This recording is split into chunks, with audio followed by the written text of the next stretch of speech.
নমস্কার, সম্পাস ঝিঝিবিজিতে আপনাদের স্বাগত। আজকে বনি ফিশের পাকশালে ছোট ট্যাংরা একটা রেসিপি আমি প্রথম বিয়ের পর শাশুড়ির হাতে খেয়ে তো ফিদা হয়ে গেছিলাম। কোনো ভাজাভাজি করব না, কিছু না, একদম তেলের ওপর। মা তো কীরকম দুদিকে কড়াটা ধরে এরকম উছলে নেওয়া বলে না, সেরকম করেছিল। আমি খুন্তি দিয়েই দেখাবো আপনাদের। এর জন্য নিয়েছি আমি এই ছোট ছোট ট্যাংরা মাছ। এটা নুন হলুদ মাখিয়ে নেওয়া আছে, একটু পেঁয়াজ কুচি, কাঁচা লঙ্কা, একটু লঙ্কার গুঁড়ো আর হলুদ গুঁড়ো, নুন, সর্ষের তেল, টমেটো। এই হচ্ছে আমার ইনগ্রিডিয়েন্টস, আর কিচ্ছু লাগবে না। তো প্রথমেই আমি কড়াইতে তেল দিলাম। এটা কিন্তু আমি বেশি ভাজাভাজিও করব না এই রান্নাটাতে। মা এটাকে এই দুটো হ্যান্ডেল ধরে এরকম করে একটা উছলে নিয়েছিল, কিন্তু আমি খুন্তি দিয়েই আপনার দেখাবো। কিন্তু যেহেতু আমি আগেই বলেছি যে আমি নিজেই ক্যামেরাম্যান, নিজেই এডিটর, নিজেই সব, সুতরাং ভুল ত্রুটি বন্ধুরা একটু মার্জনা করে নেবেন। তো তেলটা হলেই আমি ছাড়বো, এবার ফাটবে সেই মতন আমাকে একটু এর মধ্যে সর্ষের তেল আমি দিয়ে নিচ্ছি। একটু মাছটাতে একটু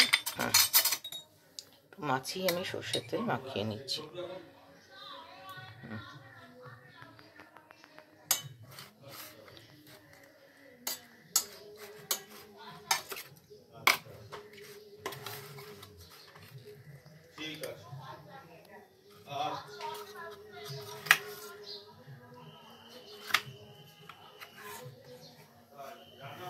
আমি এই দিলাম মাছটা ছেড়ে।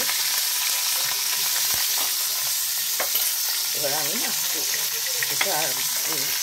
এটা কিন্তু ভাজা হবে না একেবারে, সেই অর্থে ভাজা হবে না, যাতে আমরা ভাজা বলি।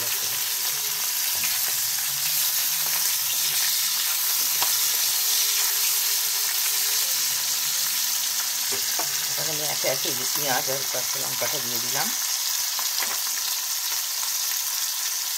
টমেটোটাও দিয়ে দিলাম,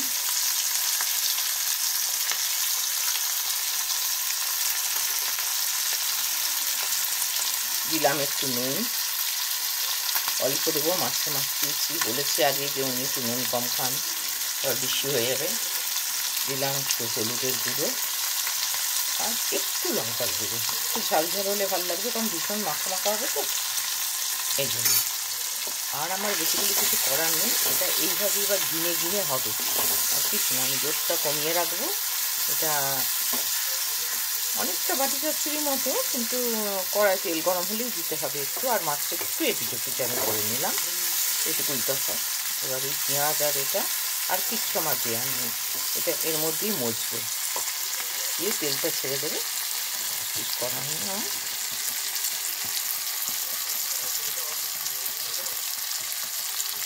দেখুন একদম তেল ছেড়ে দিয়েছি।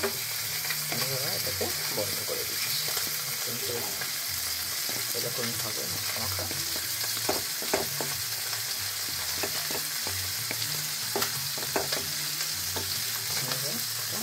বন্ধ করে দিলাম, হয়ে গেছে একদম। এবার প্লেটিং করে দেবো।